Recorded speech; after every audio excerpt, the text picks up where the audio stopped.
Now, you and I are products of the Haskalah. Look at the way we dress. Look at our language. Look at what we study. Look what we do for a living. We are the products of the Haskalah. And what happens to us and some of our children and grandchildren? I had the pleasure of seeing Dr. Burke and learned that he leads these trips to Eastern Europe. And I thought, if I'm ever going to Eastern Europe, he's the man I want to go with. I want people to understand their Jewish heritage. I want them to know about the learning that went on here, the synagogues that were here, the secular learning that went on, the Jewish contributions that were made in this part of the world, both to Jewish history and to the common history of humanity. I've had the opportunity to audit some courses taught by Professor Burke. He's such an impressive person and such an impressive teacher and speaker that I wanted more.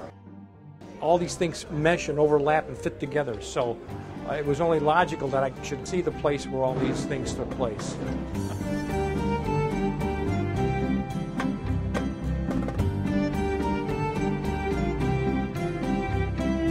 Juxtaposition of seeing the historical sites and listening to his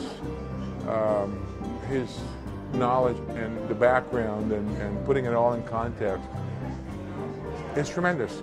But Jews believe that there is a future for them within Hungary. So that's 1859. Starting off each day with Dr. Burke, with all of his great knowledge, never a note, all from his head and from his heart. That's almost more of a highlight than every side trip we've taken. He's truly an amazing human being, and his energy is quite remarkable.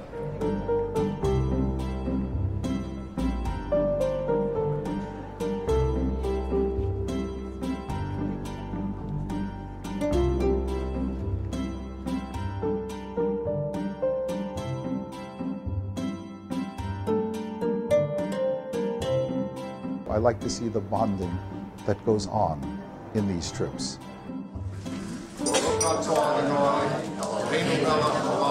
To some people, this is a life-transforming trip.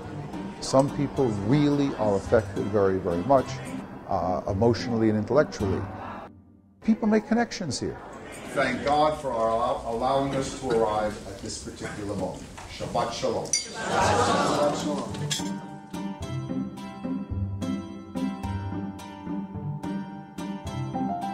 I wanted to walk where my father had maybe once walked. I wanted to feel a connection. It made me feel like I had the connection now with my father and his family.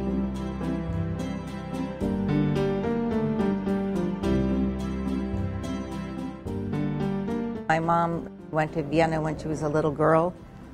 My grandmother remarried, and the man that she remarried was a chemist and was lecturing out of the country when Kristallnacht happened in Vienna. Somehow or another, he was taken in by nuns someplace here in Poland.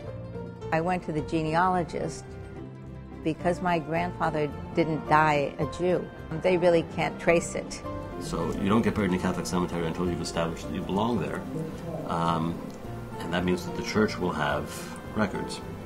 I'm going to now try and trace it through an archdiocese here.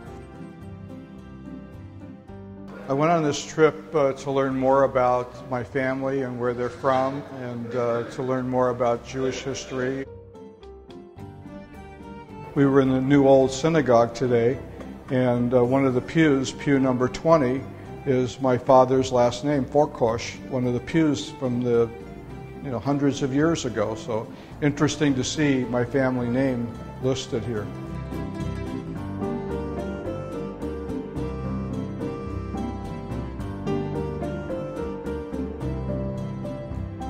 It's one thing to see movies, it's one thing to see things on television, it's another thing to read. Being here, seeing it, is very different. I think that you can learn a lot from books, but you really have to feel and sometimes touch the things you read about. It's been very meaningful. A learning experience, a bonding experience, an enrichment of my Judaism and my beliefs. It was all the things that I expected and probably a few more.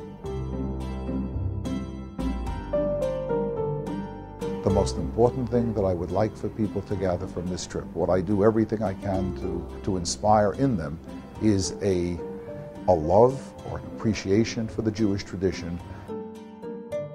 You can't know where you are or where you're going unless you know where you've been. I do hope that when people leave here, this will move them to really try to embrace Jewish history and the Jewish tradition.